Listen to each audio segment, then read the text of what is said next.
New Orleans, they're there to party. Right. Vegas, they're there to gamble and party. LA, they're there to try and get famous. New York, they're there to like shop and go to dinner. Okay, yeah. So each Nashville, they're there for a bachelorette party.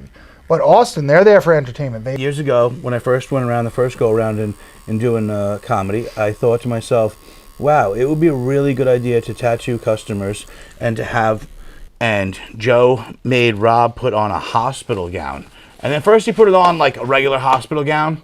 And then he was like, no, you go in the bathroom and you put it on. Oh, hello, Rob White here. Hope you enjoyed last week's episode with Neil Rubenstein. And if you haven't watched it, it's down in the description. And now, watch the next half of the episode right now.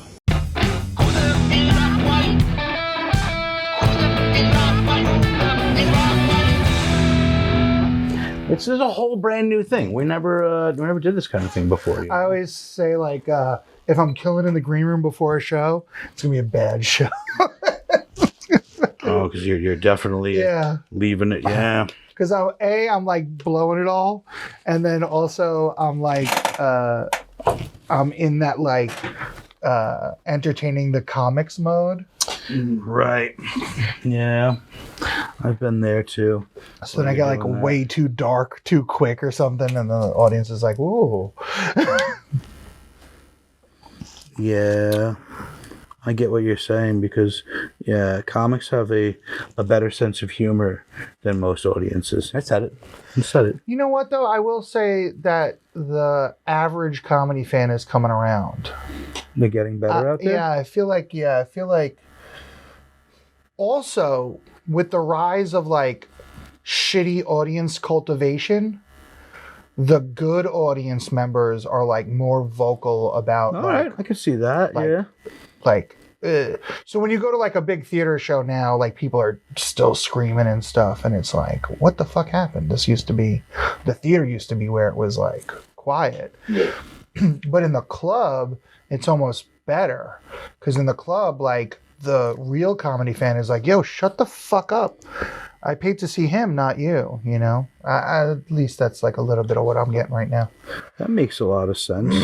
Yeah, I feel like the problem with the market now in comedy has been mostly due to the fact that like TikTok has created this, you know, and reels and all that other stuff. It's like, it's got to be like 13 seconds. And then you got to get the joke in and like, you know, whatever it is. And you're like, that's not how the whole of comedy works, you know? Like, you know, I saw DC Benny one night performing out at McGuire's, and the audience was just not paying attention. And I'm like, you don't understand. This guy is not going to tell you a joke ABC done. Like, he's going to build this up. This is going to be a thing that's going to, you know, tie up together in the end. And unfortunately, you know, they were just not having it. But he's a good comic, so I don't know. The longer jokes tends to be He's a bit of a storyteller, right? harder to sell. Yeah, he's a storyteller, and it's not like, you know, he's got little jokes along the way to keep you entertained, but I don't know. It's a lot sometimes.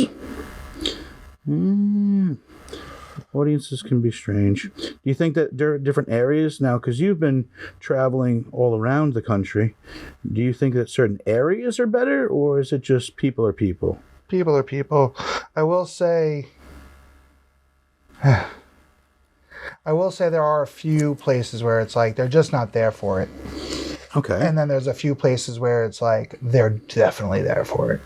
Like I'm going to say Austin is like are the fucking hottest audiences. And there's audiences there's audiences everywhere. Like they're doing bar shows on a Tuesday that are packed. All right. You think that's just because people are drawn in because of the amount of celebrity comics that are in there now? I mean, sure, there's a new wave for sure, but Austin is traditionally an entertainment city, and there's nothing else going on. You know what I mean? So like,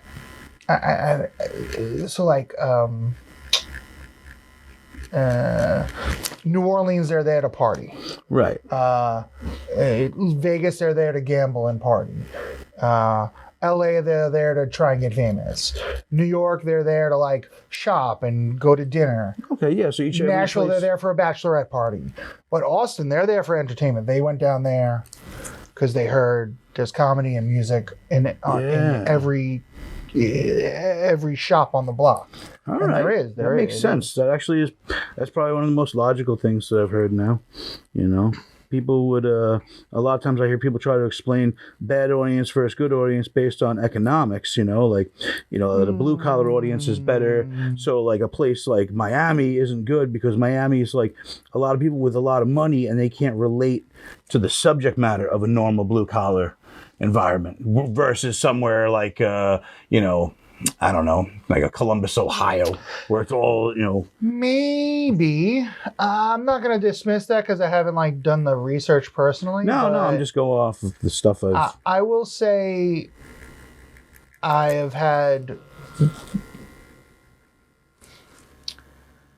have gone into situations where I'm like, oh, this is going to be a nightmare. These are like all X type of people.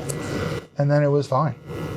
And vice versa. Yeah. So you really just don't know what you're going to get out there. But I will say, if they're there to enjoy themselves and you tell jokes, they will laugh at your jokes. Yeah, they just, they got to be there for it. Yeah, they have to, you have to tell jokes. Yeah, I get that because I've definitely seen times where people will show up to comedy shows because they're there for a fundraiser, and they're not necessarily there for the comedy. They're there because you got to come out because Lorraine's kids in the softball team, and you got to support little Logan. I know this is like a Long Island centric. No, but go ahead, talk some shit. Long Island audiences are the worst. As far as being just hard or just being not respectful? Yeah, shitty. Good. Talk some crap about him. I hate him. I'm gonna say this, and I don't think honesty is good for this podcast. I'm gonna try not to be like insulting or anything, because whatever. I'm here, and people are in general. People are good everywhere. But what I will say is, when I left to go to Oklahoma, everyone here was like, isn't it redneck? I saw way less Trump flags in Oklahoma City than I do on Long Island, significantly less. And the difference to me is that a redneck farm guy is a redneck farm guy. He doesn't think anything of himself. He's just hardworking, blue collar, red state guy. He's going to laugh at jokes. Yes. He's going to respect other people's time and opinions. He might not agree with you. He might say some dumb shit, but he's going to, he's just trying to get through his day. Here, the rednecks think they're special because they live on Long Island and they pay way too much rent. And they're like, oh, well, I live close to Manhattan. It's like, well, have you been to Manhattan lately? Well, not too expensive. I don't know if I can go to Manhattan. What am I, made of money? All my money goes to rent and groceries. So. That's funny. That's been my thought. Well, Oklahoma too. I mean, in our heads, there's nobody out there, right? It's rural. But that's a big Native population out there, right? Oklahoma is the number one state for Native Americans. I think New Mexico might be up there, but Oklahoma's definitely up there. But what I will say about Oklahoma is Oklahoma City is like America's best kept secret. It is such a fucking dope city. It's like, for me, it's the best one. I'll take it. If it's up to me, I'll be there every time. Wow, that's interesting. Because that's such a random city, too. That's one of those ones that, it's sadly, you said Oklahoma City, and I was just bombing, right? We're going to talk about the bombing? It's the only thing. Well, in 93. I know, but that's it. You're there's U-Haul trucks, Timothy McVeigh. Yeah. I don't know, and that's sad, but... You want to hear a dumb story, me being dumb? A friend of mine came to visit Oklahoma City, and when I first moved there, they came to visit. And they were like, oh, let's go to the memorial. Let's go to the bombing memorial. I heard it's a nice park. And I'm like, okay, let's go to the memorial and see the park. But yeah. Okay. So I just put in Memorial Park. And so we go to this park. And we're at a park, and it's a nice park, but it's in like a residential neighborhood. And we're walking around this park, and it's like, oh, I wonder if this is where, oh, maybe this is where this, like, there's no real markings, but it's a nice park. It's a quiet park. And then she goes, it's weird that the federal building would be in this residential neighborhood. I'm like, yeah, that is weird. And we looked at the sign. It was like Edith Bunker Memorial. But it was like some like bullshit. Founded in 1817. Like some fucking bullshit park. We went to the real Memorial Park. It was like this crazy, cool. It's like everything's clearly marked the time of day the bomb and all this shit. Like, this makes sense. This makes way more sense that it would be in the fucking city part of the city. Yeah, it's so sad. We really don't have, when it comes to certain areas of the country, we don't have geographically, we don't know shit about it. I couldn't tell you, like I'm trying right now to think of other stuff that's in Oklahoma. I'm thinking of the musical Oklahoma, Oklahoma. Yeah. Oklahoma. That's it. That's all I got. Spelled, yeah. Yeah, that's all I got. So and that's so terrible. When I moved, the things I got was Oklahoma City. That's in Oklahoma, right? Like, yeah. Well, because what's the one that's Kansas City? Yeah, it's in Kansas and Missouri. Now, why Oklahoma? Like that's just because it's located. Like, well, it is perfectly located. It's on 35 and 40. So like, everywhere's close. 8 hours to Denver, 8 hours to Chicago. You can get on the road and go. 6 hours to Austin, and it's like a quick 6. It's like ping zoom. Wait, how's it go? Ping zoom. Oh, okay. So it's like. And then the other thing, everyone was like, the tornadoes. And then like, the day I tried to move, it was that night that like in 2021 when like the highways flooded and cars were like floating down the highway, and then the next morning there were just like abandoned vehicles everywhere in the middle of the LIE, and I was like, yeah, what's the difference? A tornado, a flood, like we're gonna be underwater in a year and a half. Like, what's the difference? Oh man, it would be cool if we were underwater in a year and a half.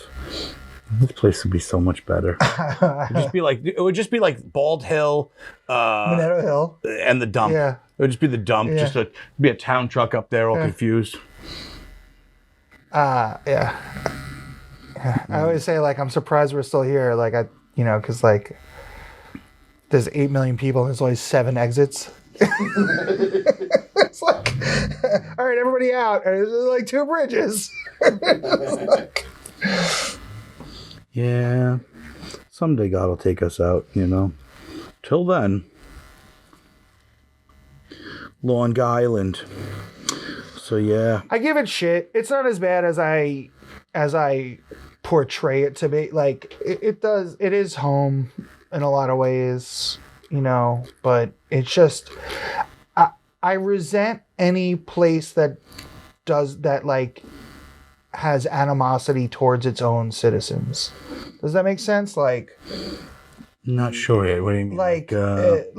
They price us out. Oh, I see what you're saying. Oh, I didn't do nothing. They price us out. You know what I mean? Like, they like the rent is so high, and like the commute is so long, and like the commute's like why it's $40 to get back and forth to the city. So like if I want a good paying job in the city, I have to take a train that's $40 back and forth. Yeah, it's disgusting. I took a train the other day to do a show in the city, and I was just like, this is not even worth it. $40 back and forth? Am I just going to break even on this show? Like, that's a crazy amount of money to take public transportation. Public transportation is supposed to be, and it's not like they upgraded I'm standing. No, it was like literally like just piss, like just sloshing back and forth on the train. And the guy next to me is like blasting his phone, which I don't understand how this is like totally accept. Everyone's totally fine with everyone just listening to TikTok at full volume. Wouldn't it be cool if they just like immediately like they just had a stroke right in front of you because of that? Like if you could cause that, you could just stare at them and just. I want to get like a handful of like AirPods. Like I want to like rob a place and get like 100 AirPods, and just every time someone just hand it to him, be like, "Hey, here's a fucking idea. Put these in your skull, you fucking asshole." Oh, you know who's good for doing like just completely telling people to like shut the fuck up, and I got George Gallo. I was gonna like, guess his videos. I was gonna guess Terry McNeely. Oh yeah, same family of transients. Gallo will just go up and just and be like, blah, blah, blah, blah, just do some sound effect in your ear. So one time, I was in a quiet place and a guy sat next to me like blasting whatever, and so then I just put on like Tomb Mold or like Winter Philith, like some just like crazy heavy like death metal band that I like, and just put it on and just blasted it like at him, and I was like, yeah, sucks, right? Sucks. Like my shit's way more obnoxious than your shit, dude. Like, you want to out obnoxious me? You gotta do it. You gotta do it sometimes. Oh man, this is badass, dude. Coming along cool. Yeah, a couple of little spots, a little highlight here, some red into there. It's your Long Island tattoo because we are we're on Long Island, known for sharks. Yeah, they were supposed to film Jaws on Long Island. They never did though. Huh? They never did because Martha's Vineyard was just easier and cheaper. But that's probably another thing we do on Long Island is we probably don't incentivize businesses to come here anymore, and everyone else does. Everyone's leaving. Yeah. Well, we said it earlier, we were having a conversation here at the shop, and it's just Long Island has the most population with the least of anything real. Like there's no major industry, there's no major resource, there's no like what just riding New York City, like, oh, we're suburban New York City, but yeah. At this point, it's so far out and it's so congested that like it's 2 hours to get to Matt. No one, it's the benefits are all gone. It's not what it used to be. Yeah. I mean, you have to have a good job in order to make it worth going to the city, like you were saying earlier, with the $40, $40-something on the train. Like fuck that. I'm gonna go in there and work at some random club in the city and you can get paid like what, $50 and a tuna sandwich. Yeah. So yeah, that was the impetus for me hitting the road to begin with. It was just like, I'm driving 2 hours back and forth, so that's 4 hours a day. For 4 hours I could be in Philly, and then another 4 hours I could be in Pittsburgh, another 4 hours I could be in Columbus, and another 4 hours. Yeah. So you might I might as well just go. I might as well go do that. It's not have like a permanent base. Yeah. And whatever. I mean, I make the jokes like in New York I'm like 1500th on the list, but in Oklahoma City I'm like top 10 probably. You know what I mean? Yeah, but that's also like smart. That's valid. Yeah, it's a valid thing. Yeah. I mean, how many people you hear about and you're like, oh, that guy's a famous musician in Germany. You're like, oh, it's stupid. I'm like, that's brilliant.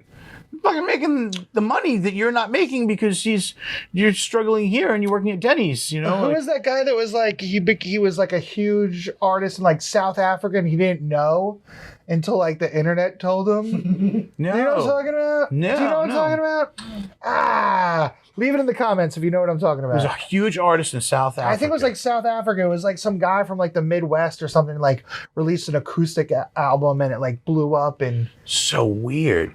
I mean, I always remember like David Hasselhoff. It sounds familiar, right?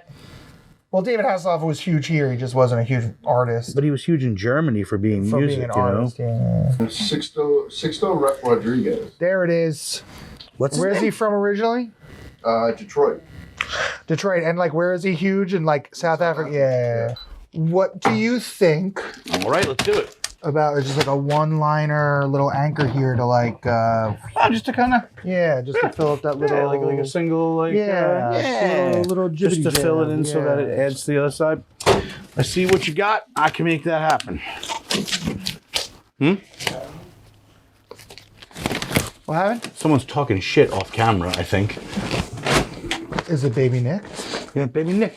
Baby Nicholas. Baby Nick. Baby Nick. What? Come here, Nikolai. You're owed some tases. We're summoning you to the... Yo, calling I you was to annoy you. I was getting tattooed by Mike Wilson at, what's the place over here? I feel bad. I forget the name. It doesn't matter. Not important to the story, but Some random shithole. No, it was a very cool shop. I feel terrible that I forgot the name of the place, but no, it was around No, it's here. definitely. What's Cliffs? What's that? But we were, me and Mike Wilson were like, and the shop owner were like waxing about like high roller days and like those situations, and we were saying like what they would do to people, and I remember like one at maybe I shouldn't say where. It's like, it might be a crime. What might be a crime? Perhaps it might have been. It wasn't. I don't. Can you? Okay, at a shop on Long Island, the tattooer was shaved the girl's back, and was like, "I'll give you 10% off if you eat the hair." And the girl ate the soapy hair. And the shop boy that we were telling the story to was like, "Dude, like, that's illegal." Like, yeah, that's the one you're upset about? Like, fucking tasing people and like tying people up and like. I worked with this guy, Crazy Joe, right? Yeah. Crazy Joe was fucking crazy.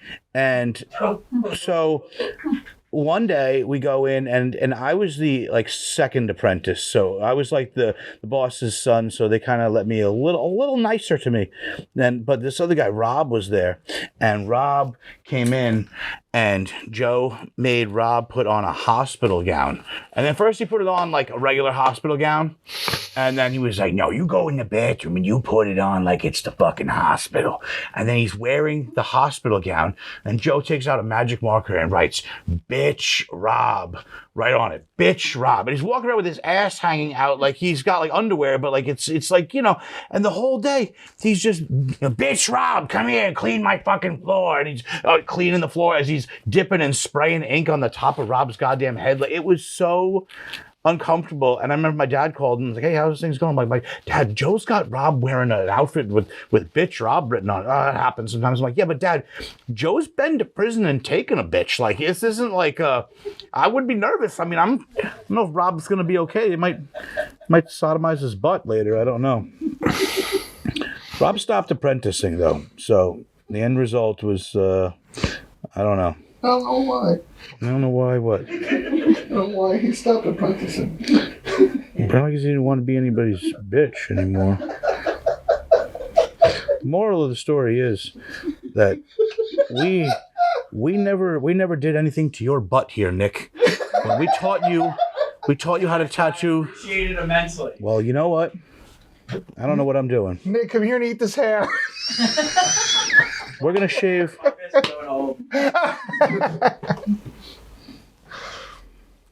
I don't know if I like this anchor at all. I don't like this anchor. I hate this one.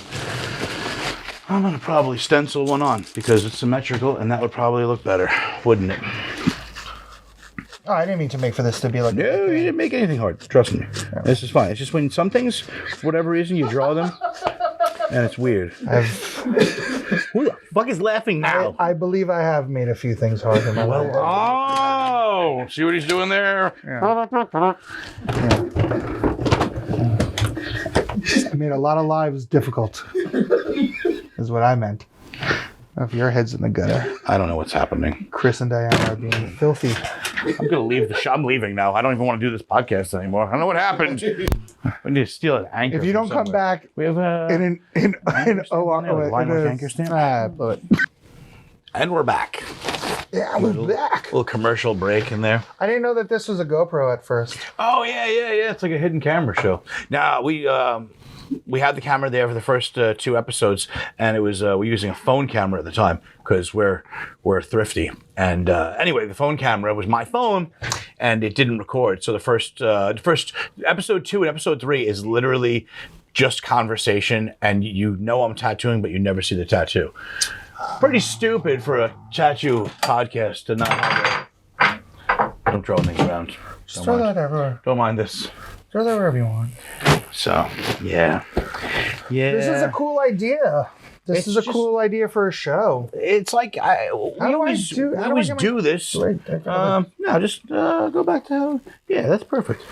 We always do this in the shop anyway, so why not actually cut it up anyway, right? You fucking bullshitting and tattooing. I mean, it's sort of like what you do anyway, so you might as well record it and turn it into something. And it's fun to like get the inside, like, because you know, like there were those shows for a while, but that was never like the real. Well, that was just it. Like when I was down at my dad's shop years ago, when I first went around the first go around and doing comedy, I thought to myself, wow, it would be a really good idea to tattoo customers and to have, you know, an actual like recording of it. Like you could just, you know, listen to it and it would be fun. But the machine was so fucking loud. That's why we had so many issues.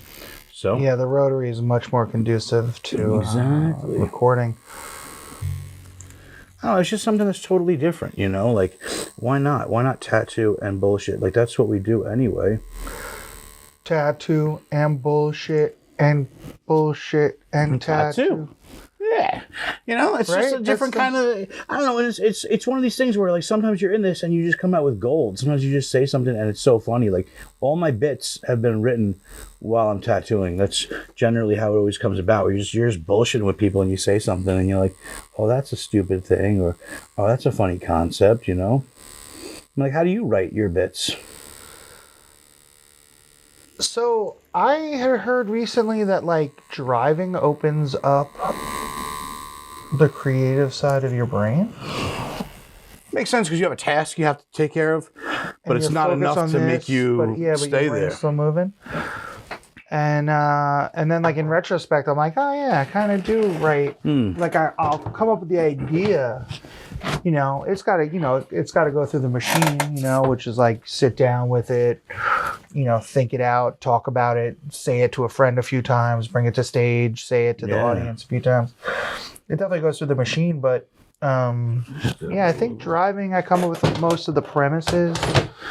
Also, like I have a very, and I don't want to say like, I don't know the word, I can't think of the word right now because I'm like kind of in pain, but A little bit. like a discipline. So like